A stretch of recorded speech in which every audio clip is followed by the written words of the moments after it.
السلام علیکم ورحمۃ اللہ وبرکاتہ۔ اردو املا کے اسباق چل رہے ہیں۔ آج آپ حضرات کی خدمت میں اسی سلسلے سے زال اور زا کے متعلق چند قواعد عرض کرنا ہے۔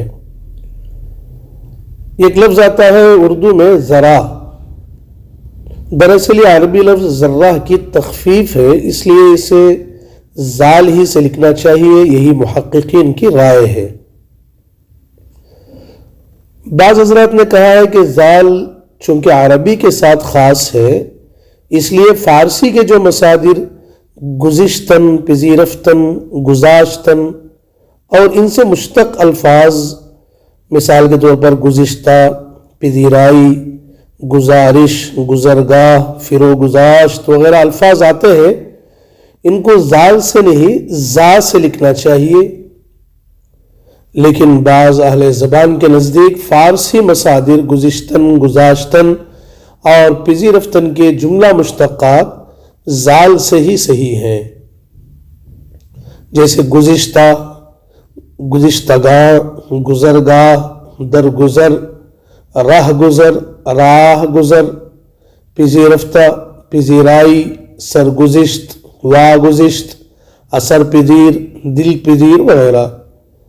ان الفاظ کو زال ہی سے لکھنے کی سفارش کی ہے بعض حضرات نے۔ ایک لفظ آتا ہے گزاردن، جس کے معنی آتے ہیں ادا کرنا، پیش کرنا۔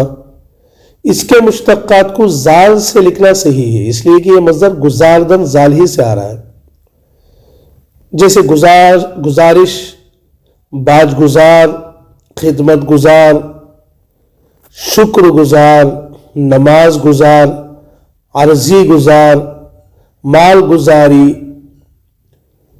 وغیرہ۔ تو گزرنا اور گزارنا اگرچہ گزشتن سے ہے، زال والے گزشتن سے، لیکن تحنید کے بعد اردو مصدر بن چکے ہیں، اس لیے تمام تصریفی شکلیں زال سے لکھی جانی چاہیے۔ ابھی تحنید کا مطلب کیا ہے؟ تحنید کا مطلب ہے کسی غیر زبان کے لفظ کو اردو یا ہندی بنا لینا، تحنید کہلاتا ہے۔ جیسے ہم نے تعریب کا لفظ سنا ہے، غیر عربی لفظ کو عربی میں داخل کر دینے کو جیسے تعریب کہتے ہیں، ایسے غیر زبان کے لفظ کو اردو سے ہٹ کر جو لفظ ہے اسے اردو بنا لینا یا ہندی بنا لینا، اسے تحنید کہتے ہیں۔ جیسے انگریزی میں ایک لفظ آتا ہے لارڈ، اس سے ایک لفظ بنا ہے لاٹ۔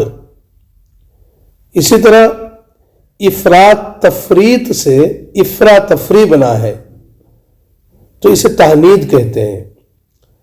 لیکن محققین کی رائے ہے کہ زال عربی کے لیے مخصوص نہیں ہے، فارسی میں بھی آتا ہے۔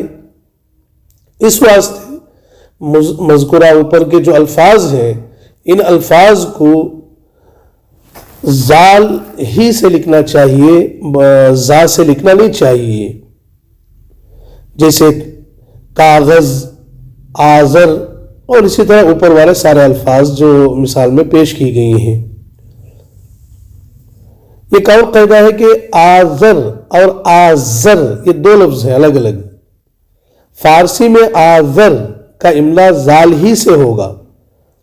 آذر فارسی میں آگ اور شمسی سال کے 90 مہینے یا مہینے کے 90 دن کو کہتے ہیں، لیکن حضرت ابراہیم علیہ السلام کے والد کا نام زا سے آذر لکھنا چاہیے، کیونکہ یہ نام قرآن پاک میں زا کے ساتھ ہی آیا ہے۔ ایک اور قاعدہ ہے کہ عربی کے دو لفظ ذکی اور ذکی اردو میں استعمال ہوتے ہیں، دونوں کے الگ الگ معنی ہیں۔ زال سے ذکی کے معنی ہیں تیز، فہیم، سمجھدار۔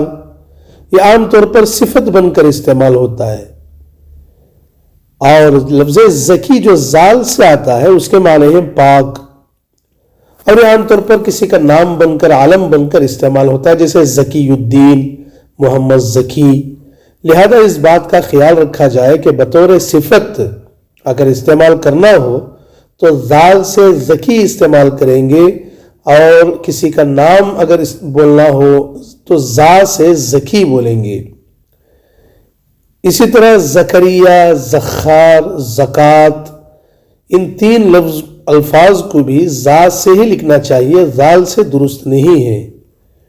یہ چند قواعد تھے تو جو زال اور زا سے متعلق تھے۔ آج بس اتنا ہی، والسلام علیکم ورحمۃ اللہ وبرکاتہ۔